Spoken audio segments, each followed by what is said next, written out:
Go. We're now going to cover through the features of a vertebrae. I'm going to begin our tour of the vertebrae by talking about our characteristic lumbar vertebrae. And you can see our lumbar vertebrae resembles a moose to some extent. The lumbar vertebrae will also serve to cover the general features of the vertebrae because it has all of the standard features of a vertebrae. If we look at a vertebrae from this angle, we can see a number of characteristic features. The heavy mass of bone at the back is called the body. This ring of bone that we see coming off of the body is the vertebral arch. The vertebral arch is subdivided into the pedicels, which are these portions of the arch closer to the body, and the lamina, which are these portions of the arch further from the body. The vertebral arch and the body collectively form the vertebral foramen, this hole through which the spinal cord runs. Projecting sideways off the arch are the transverse processes, and progressing posteriorly off of the arch is the spinous process. Now if I turn my lumbar vertebrae sideways, we can now see that sticking up is a superior articular process and sticking down is an inferior articular process. The last vertebral feature we need to show requires two vertebrae.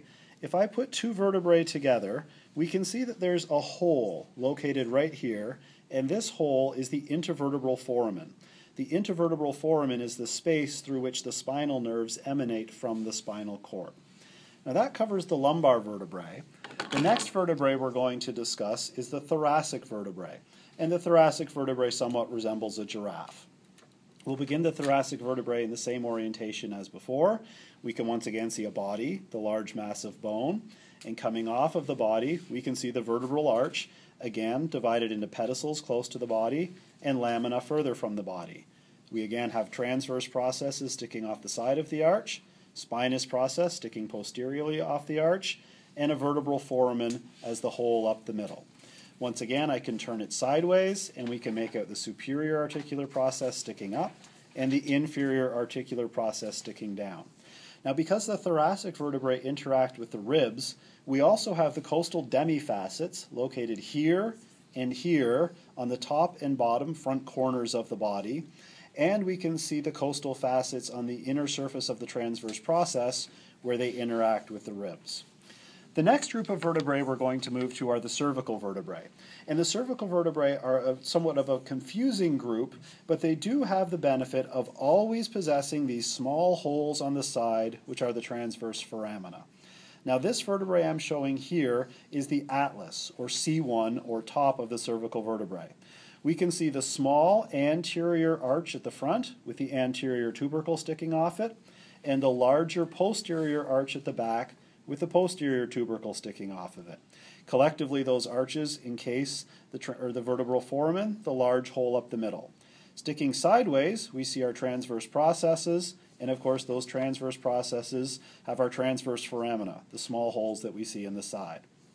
Now sticking up at the top, we can see our superior articular processes, and we know these are superior because we can see two circles as we look at the transverse process, or superior articular process.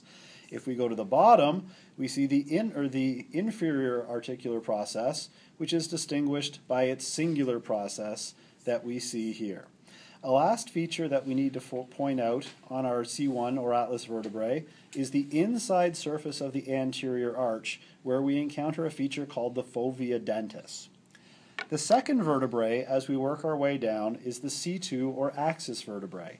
The C2 or axis vertebrae is starting to look much more like a regular vertebrae. We now have a body, which we can see here, and a typical arch containing pedicel close to the body and lamina further from the body.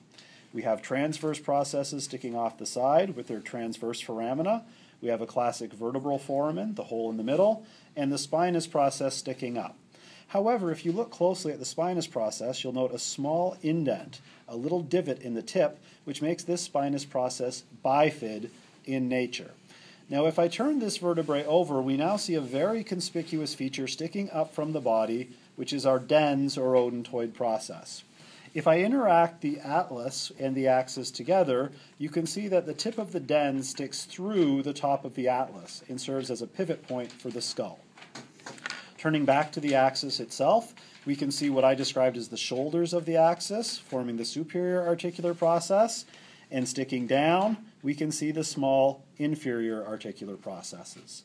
We continue down our tour, and we now look at the C3 through C6 cervical vertebrae. We again have a body with an arch coming off of it, the arch made of pedicels and lamina, and our vertebral foramen running up the middle. Coming off the side of the body, we have the transverse process with a small transverse foramina, and sticking off the tip, we have our spinous process, which is now very conspicuously bifid in nature. If I turn the vertebrae sideways, we can make out the superior articular process and inferior articular process. The last of the cervical vertebrae is the C7 cervical vertebrae. I won't walk through all the features because it's the same as the C3 through C6, with the exception that the spinous process is no longer bifid. Now we're going to finish our tour of the vertebrae by going down to look at the sacrum and the coccyx. And here we have a fusion of the sacrum and the coccyx. The sacrum is made up of 5 fused vertebrae. If we look on the anterior or concave surface facing the front of the body, we can easily make out the bodies. So here is the body of the C1 vertebrae. We can also see the transverse ridges, which are the scar lines where the various bodies have fused together evolutionarily. On the anterior side, we can also see the anterior or ventral foramina, these holes facing forward. On the top of our sacrum, we can see the name completely escapes me. Anyone? We'll come back to it in a moment. Going to the back of the sacrum, we can see the ala, these projections sticking sideways, and we can see the superior articular processes as these two projections here and here, which would interact with the lowest lumbar vertebrae. If we look down the sacrum from the top, we see the sacral canal, which is this opening down in here, and at the bottom of the sacral canal, that hole ends at the sacral hiatus. We have our sacral crest, these ridges of bone along the back of the sacrum, which are the remnants of the spinous processes. And we can also see the dorsal foramina, the small holes on the back of the sacrum. If I go to the bottom of the sacrum, we encounter the coccyx, this fusion of 3, 4, or 5 vertebrae at the bottom of the coccyx. On the side of the sacrum, we see the auricular surface, where it's going to interact with the coxal bones. And does anyone have what this was called? Sacral promontory. There we go. Lastly, we have the sacral promontory, the surface that we see on top of the C1 cervical vertebrae. And that tours us through all of the vertebrae.